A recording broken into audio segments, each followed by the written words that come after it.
Ma, yung binayad mo sa paluwagan, parang sobra yata yun. Sayang naman yung pasobra mo dun. Pwede na nating panggastos dito sa bahay. Anong sinasabi mo sobra? Kasi siyempre kukwentahin ko yun bago ko bayadan. Ginagawa mo kong engot eh. Ma, parang mali talaga yung binigay mong pera sa kanila eh. Sobra-sobra. Tama, yung kuninta ko nga. Kulit mo. Ikaw talaga lagi mo na lang akong pinangungunahan. Siyempre alam ko yun. Alam ko na lahat. Ngayon lang kayo sumilang dito sa mundo. Eh ako, matagal ng panahon, pabalik na nga ako. Kaya sinasabi nga na danas ko na kung ano yung mga nararapat. Kaya huwag kang papapil sa akin na parang alam mo lahat.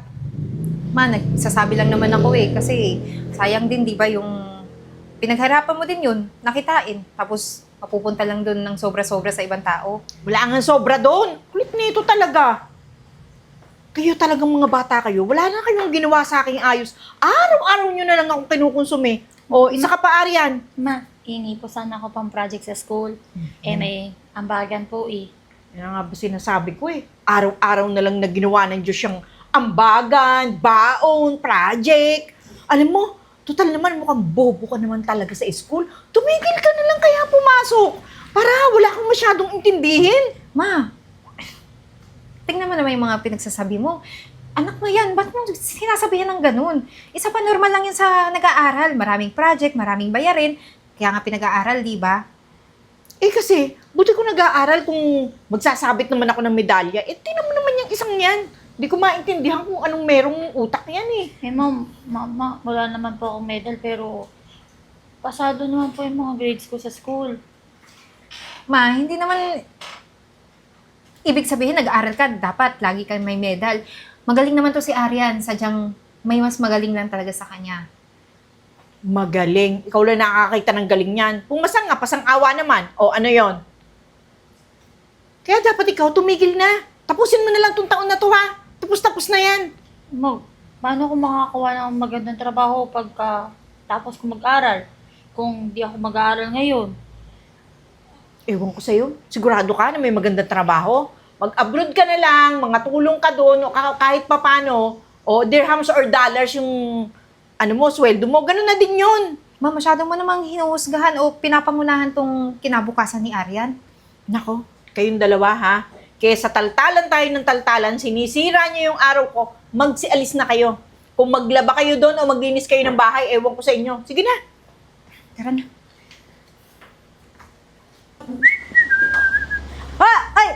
Ay, Ma'am Gina! Swertres na tayo! Numero! Swertres na naman. Parang di ako swertres lagi.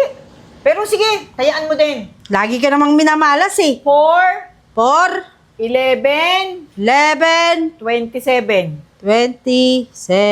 Sana, goods na yan mamaya. Ay, syempre goods na to. Ano bang date ngayon? Diyos ko, buti dumating ka. Alam mo ba, Ah, kanina pa ako ano ba to? Shuffle ba to? Oo, sige. Shuffle.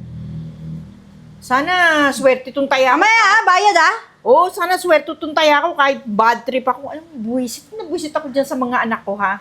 Bakit na naman? Yung panganay ko, napagtapos ko ng pag-aaral. Wala naman trabaho, ha? Racket-racket lang. Kulang pa sa kanya yung kinikita. Pagkatas, eto namang isa, nag-aaral nga, ha? Nagpipilit lang sa buhay niyang makapag-aral. Puro gastos, puro baong, puro project. Rinding-rindi na ako. Sa bahay naman, di mo maasahan, ha? Ang tatamad naman, ako rin. Naku, ewan ko ba? Talagang ako na yata yung pinakamalas na nanay. Eh naku, Manang Gina, hindi naman sa lahat ng pagkakataon, ikaw yung malas. Eh yung mga anak mo, nakatapos yan. Eh hindi mo naman kailangan apurahin na biglang angat sa buhay porque nakatapos. Eh naghahanap pa yan ng diskarte sa buhay. Eh pagpasyensyahan mo na. Ganun talaga yung buhay. Ay nga, iniisip ko hanggang kailan ako ganito, mamamblema sa kanila. Matanda na ako, dapat solo ko na lang sa buhay. Solong katawan ko na lang iintindihin ko, hindi yung...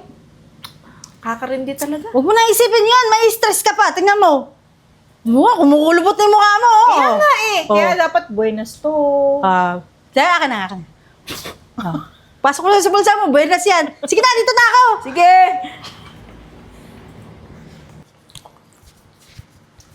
Arian. Oh, Prince! Ba't di ka naka-uniform? Hindi na ako papasok sa school eh. Ano? Akala ko naman nagkasakit ka lang, kaya naman ilang linggo ka nang di pumapasok. Bakit hindi ka naman papasok? Ba't di ka nag-i-stop ka na? Oo, sabi kasi ng nanay ko, mag-stop na daw ako. Eh, wala naman daw kwentang pag-aralin pa ako dahil boba naman daw ako. Anong bobang sinasabi mo? Tsaka ng mama mo sa'yo? Grabe naman siya magsalita. Ikaw nga laging mataas sa recitation, sa quiz. Eh, bata expectation ng nanay ko. Gusto ata number 1 Arian, hinahanap ka na kasi ng mga iba nating classmates, tsaka si ma'am. Eh, paano yun? Wala namang papaaral sa akin. Eh, si mama ko, ayaw na ako bigyan baon. Pati mga ambagan sa school, nagrereklamo siya. Hindi mo ba siya pwedeng mapakiusapan man lang? Para naman yan sa'yo sa future mo. Ako, di mo kilala nanay ko. Yung self-esteem ko, masyado niyang binababa.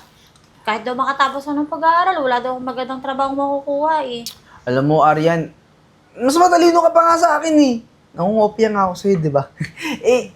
Hindi yun yung punto ko. Ang kailangan, Arian, sana makabalik ka sa school. Nakausapin ko na lang ate ko kung makauwi. Nasa ibang bansa na siya, nagtatrabaho Ganito na lang. Gusto mo, kumain na lang tayo, ililibre kita dun sa may bagong bukas na fast food dun malapit sa school. Lilibre mo ako Oo, yung chicken. Masarap dun. Halika na. Nagbaba yung labada ko Halika na. Siguraduhin mo, wala akong pera. Ako na. Halika na.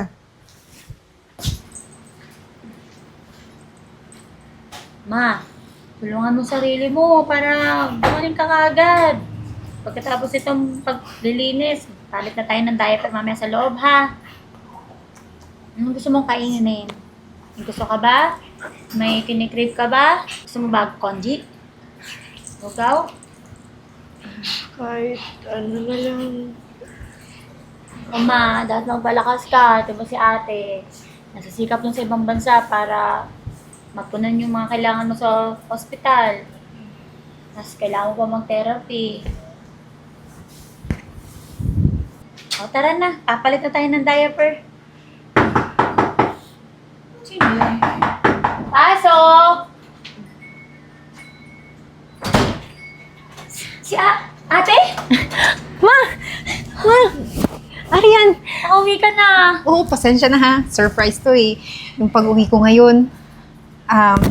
Ma, masaya ako na nandito ka pa. Naabutan kita. Siyempre, sorry din kasi hindi ako nakauwi nung nasa hospital ka.